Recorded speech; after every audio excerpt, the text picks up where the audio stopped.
Incoming transmission standby. Welcome to the Nod News Network. The U.S. president's son faces 3 charges in the gun case.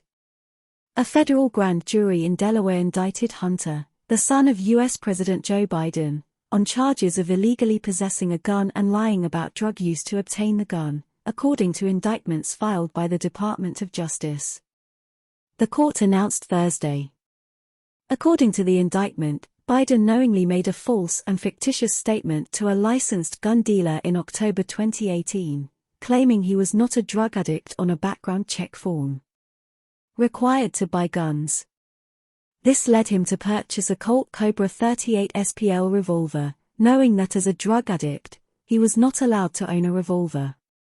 The gun was eventually thrown into a dumpster outside a Wilmington, Delaware grocery store by Hallie Biden, the wife of Hunter's late brother Beau, who became Hunter's mistress apparently because she was afraid of him. "I will take advantage of you." However, when she returned to get the gun, it was gone. The U.S. Secret Service was accused of trying to cover up the entire incident. Hunter Biden has since admitted to his crack addiction, saying he has little to no memory of 2018 and 2019 because of it. His drug use became a subject of public concern in October 2020, after the New York Post published some of the contents of a laptop he abandoned at a store fix in Delaware, including photos of him smoking crack, holding guns, and engaging in graphic activities. Sexual acts with prostitutes.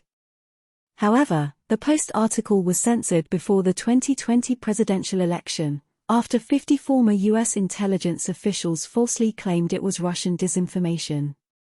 It later turned out that their letter was arranged by Joe Biden's campaign. A plea deal between Hunter Biden's lawyers and federal prosecutors in June included downgrading his tax violations to misdemeanor, sentencing him to probation, and filing charges separate gun.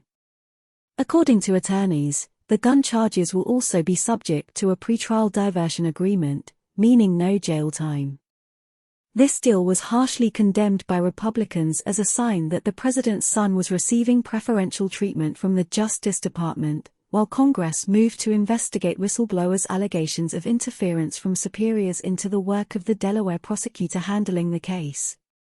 Although a federal judge appeared to block the plea agreement, Biden's lawyers insisted it remained in effect.